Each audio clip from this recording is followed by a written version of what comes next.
Tom and I both worked on Aliens, the second in the Alien series. We worked for Stan Winston, who was the creature effects designer on that show. We then went on to form our own company sometime after that, and we were hired to do the creature effects for Alien 4. And that put us in a very logical position to do the effects on Alien Resurrection. So we feel very fortunate to be able to sort of carry the torch from one film to the other. And in fact, other than Sigourney Weaver, we are the longest running veterans of this series. I've worked with Tom Woodruff and Alec Gillis now for 3 pictures. They do the creature effects, and Tom, in fact, is often the guy in the suit. The biggest changes we did to the alien was that we wanted to make him seem more cunning or more vicious, and in terms of a way to do that design-wise is, you look for more directional lines, sharper angles, and a lot of the art elements that went into it. We have the dome, for example, is more pointed this time. The chin is more pointed and brought forward. We've exaggerated the shoulders and some of the elements of the rib cage up here to make it stand out more and help reduce some of the forms around it. So again, it's like a process of totally honing, refining something each time you go through it. The swimming aliens were a whole design issue, and we let the fact that they swam influence the design of the new warrior creatures to a degree. We put a sort of paddle-like blade on the end of the tail. Yeah, there was an element of the warriors when they're swimming where they were going to be seen at the surface of the water, and they have those four tendril things, those tube shapes that come up off of his back, and then the back of his head, and then we did increase the spines along his vertebrae and even down into the tail, so that in swimming you'd be aware of this tail that's propelling him through the water. And ultimately, we didn't really get a look at him at the surface of the water like that in the film. He was almost always underwater until he finally broke through the surface.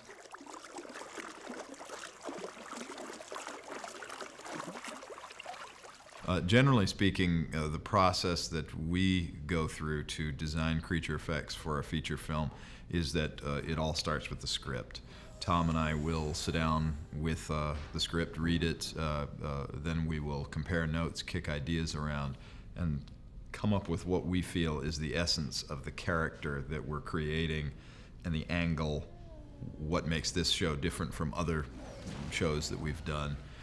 Once we have sort of a little agreement between ourselves about where we'd like to take it, we then sit down with the director and find out where the director would like to take it. Nice guys. I love these guys. They made an amazing work. They are very professional, and I love them. We knew what the style of the alien was that had been established earlier, and we knew how to improve upon it. But we wanted to take it in new directions that would give it even more life.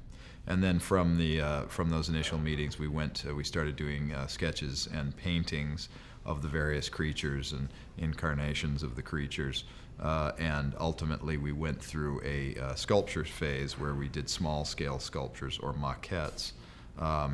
And we produced a whole shelves full of these little sculptures for Jean-Pierre to look through, and some of them were just, again, merely meant for inspiration. And all of this was done in preparation to full-scale sculpture, and which led us into the full production of the foam skins or the silicone skins, the mechanisms, and finally the paint jobs, and down to the performance on set. There's a certain amount of the alien that people are very familiar with and they want to be able to recognize, and you have to be true to that.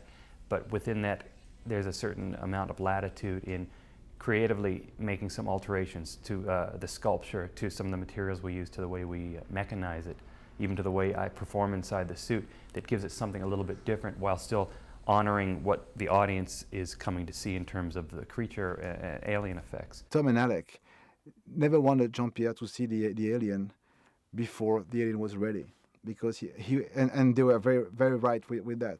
And so Jean-Pierre never saw any picture, anything of the alien before the costume was done. I remember the first day when we saw the alien on the stage during the test. Of course, he sees miniature, he sees model, and he sees a lot of things. But the real alien, the first time he saw it, it was for real. It was Tom inside the suit, and he appeared on the stage. With Darius to do some really test, camera test, lighting test and stuff.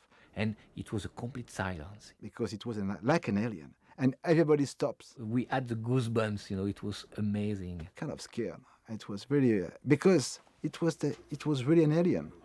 And it was very cool. Profile.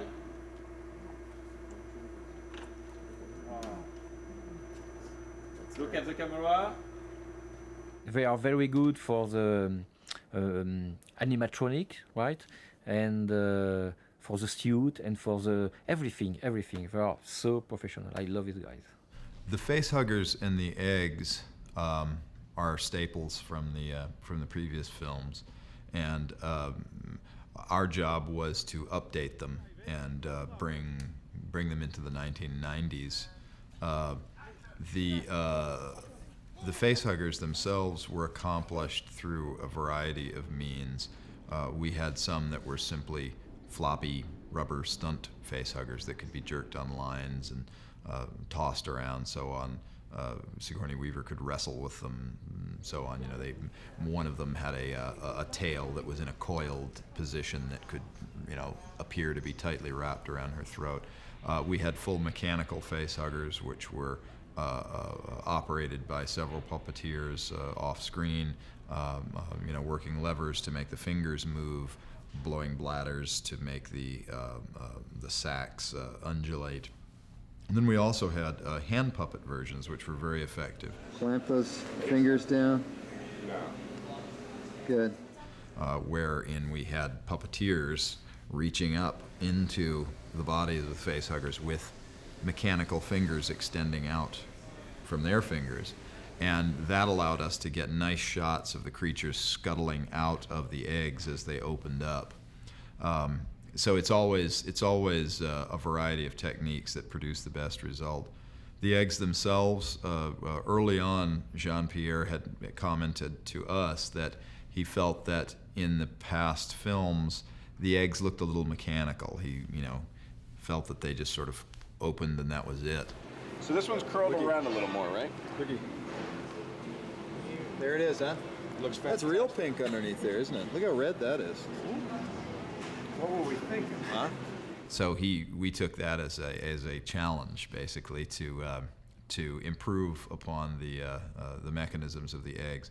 So what we did was we gave the egg about probably 25 points of movement as opposed to the 4 that the eggs had in the past, and that included undulating movement on the edges of the petals, so that you could, even if the egg was sitting still before it came to life, you would start to see a little bit of movement, very subtle movement happening. The body would squirm and twist. The opening of the petals actually happened in 3 different segments on the petals. We had air bladders. We had an organ inside that would twist and move, and a sheath would pull off of it before the creature would jump out.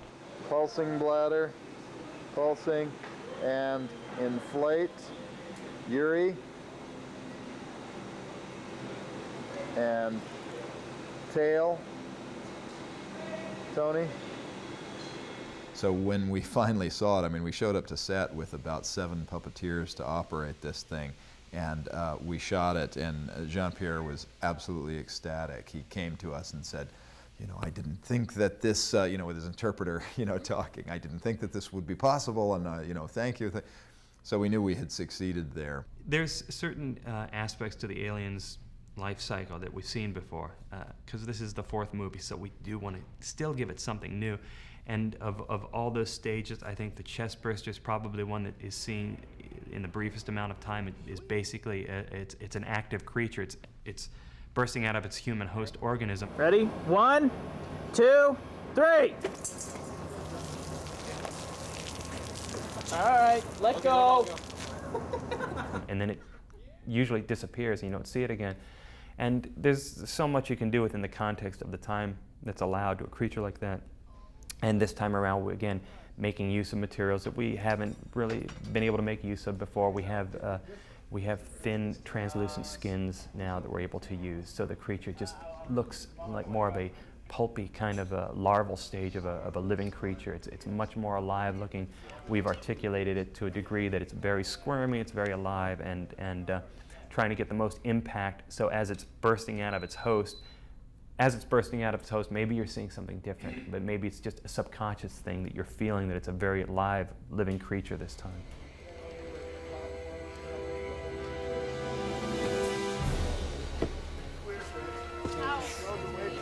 When Ripley disappeared on the nest, it was an action scene on the script, and I prefer to modify the scene to have this strange thing much more than bigger word. Steve Briggs, can we have some thick slime up here for Jonathan Blaney?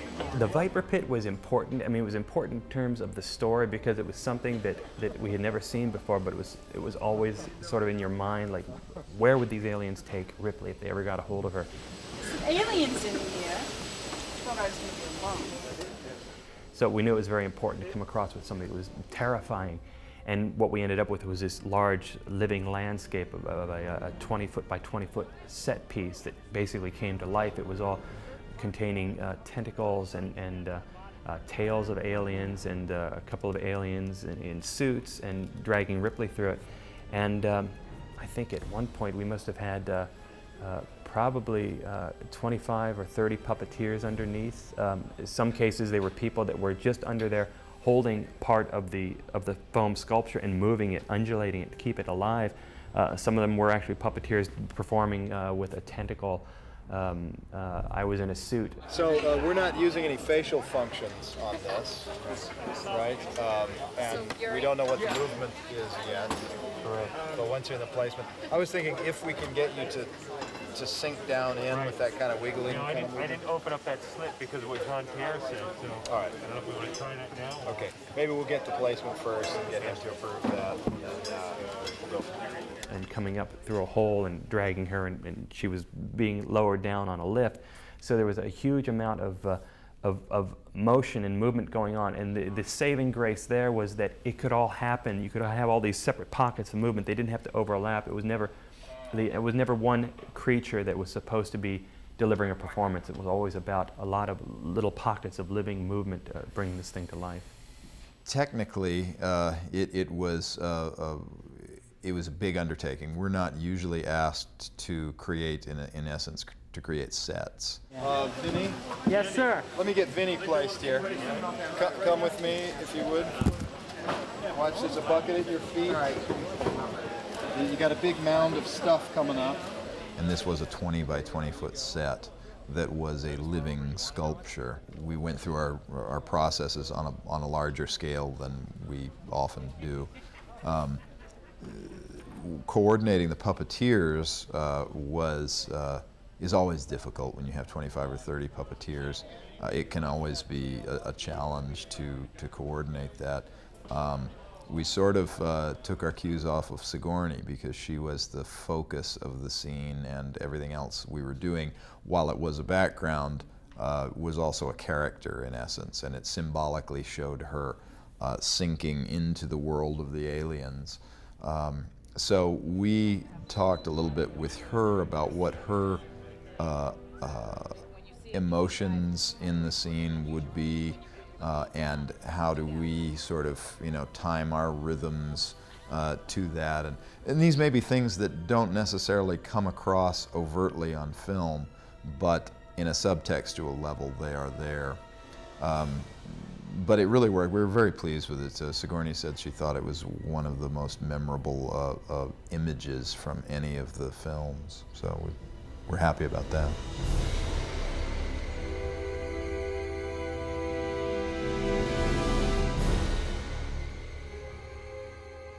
So all of these things, it's very, very difficult to say, boil it down to what are the one or two things we did to make any of these characters more alive, because it really is many, many things. And it's rare to have an opportunity to, on a film, to be able to explore the full potential of animatronics. For the beginning of the movie, where it shows her successful cloning process, we had two replicas that were built. One of Ripley as a full-grown woman, and then one as a child of somewhere around 10 years old. And for the child, I had the idea that we should get some child photographs of Sigourney and work that look into it, so that even if psychologically the audience would be able to buy into certain features, because the idea was that the little the 10-year-old girl would move into a close-up, and then there would be a computer morph to the adult Ripley. So I thought, boy, that'd be a great, interesting thing, just in terms of the physical growth of a person, to see elements of a childhood Sigourney Weaver grow into an adult. So we had a lot of photographs that Sigourney sent us, and then we had casting find us a little girl who was somewhat close, and we did body and head impression, and then we resculpted it.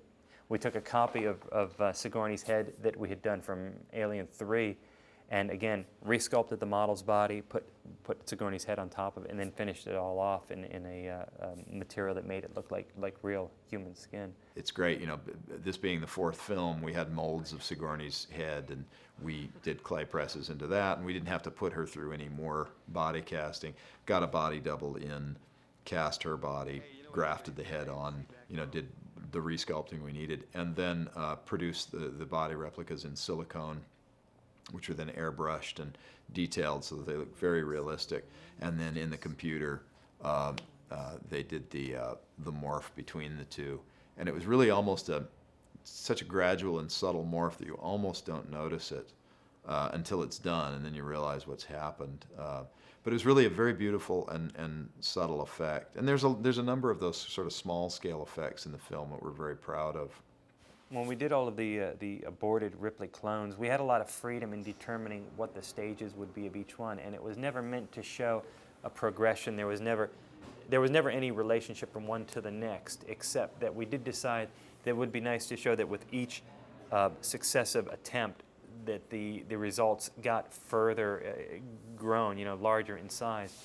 So the idea was, in discussing with this with Jean-Pierre, was that it was very important for us to feel the pathos for these clone characters. We needed to see that they were in pain, so that you felt that what the scientists were doing was clearly wrong. You see, the reason that I'm impressed with Alex's work is sometimes he even puts his personal touch on it. He leaves his gum on whatever he's working on as a sort of signature thing. You see how the gum is sort of starting to turn black there, and he gives a sort of strange je ne sais quoi effect to the whole thing, which I think is amazing. He's just great. Well, je ne sais quoi. And then I think the number 7 clone was the most elaborate of them, because it did involve a makeup on Sigourney. When we did number 7, it was strictly to come up with something that was so visceral and so horrific that Ripley would be totally justified in ending its life. That was a fun character to do. Again, because it was a character. It wasn't just simply a gag, but it was emotionally charged. I think it's my favorite scene in the film, where she confronts herself. But it was Sigourney coming up through a slant board. She was on a slant board, and her head was coming up through a hole in the table, and we blended a silicone body onto her that was mechanized, and it was able to breathe. It had a sort of this distended, jiggly stomach. And then bring it. I just grab it in the most practical way. I don't know what that is. We had to make it so clear in such a short moment of time on screen that this thing should not be alive, that it shouldn't have to live another moment, so that Ripley, killing it, she's giving it a better ending by killing it than to let it live and just stay alive.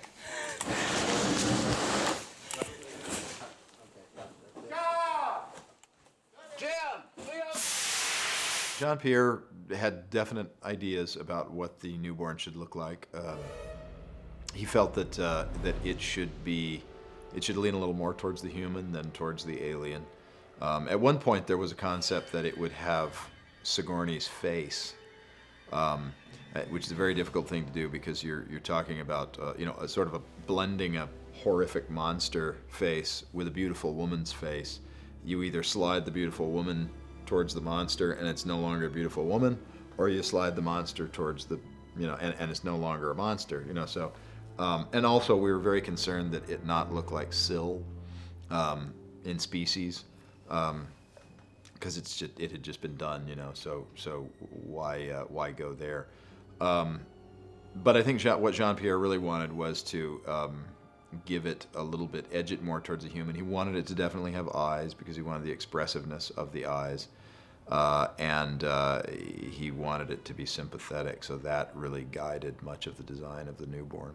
We had very nice sketches from Chris Cunningham, but it was impossible to build because the legs were so thin. It was impossible because after you have to build the machine.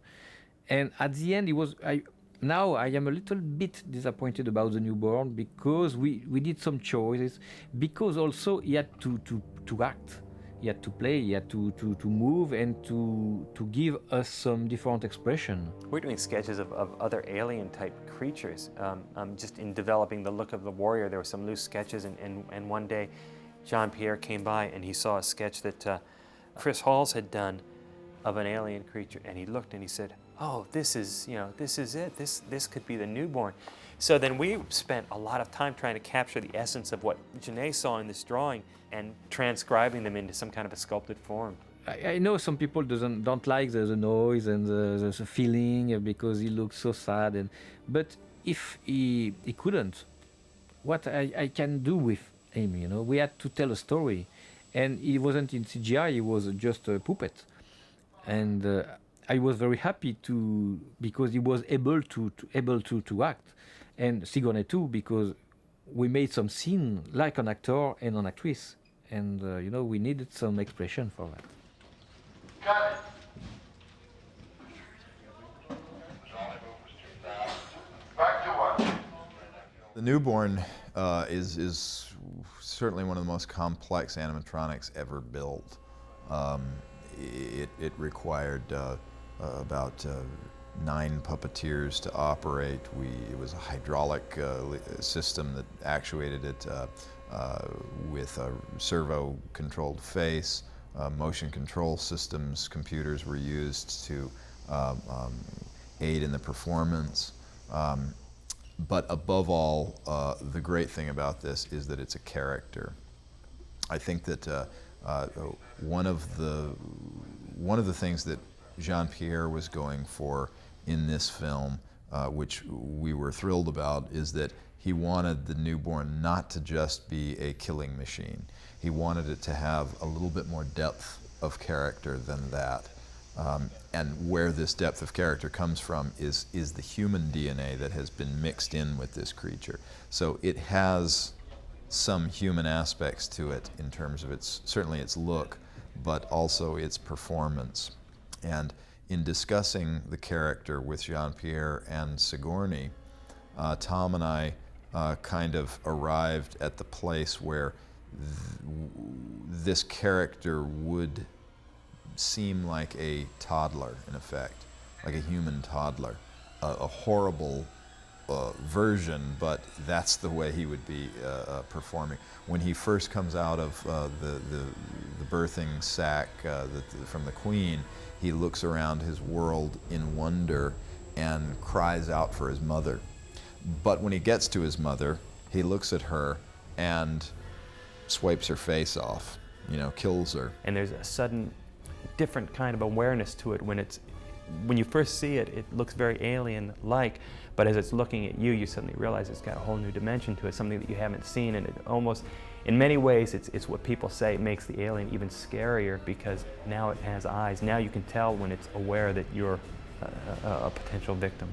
The genitals of the newborn was a whole issue. Jean-Pierre was very much adamant that it should have genitals. and that the genitals should look like a cross between male and female. So we came up with something that accomplished that, and looked appropriately disgusting. And but at one point he came back to us. The studio was always very uncomfortable with it, and he was sort of holding them off a little bit. At one point he came back to us and said that he had to actually do digital genital removal because he said even for a Frenchman it was too much. So we said, okay, we could. It would have been great if we could have made a little appliance to cover it and get us out of that. But I didn't even ask how much they spent removing the genitals.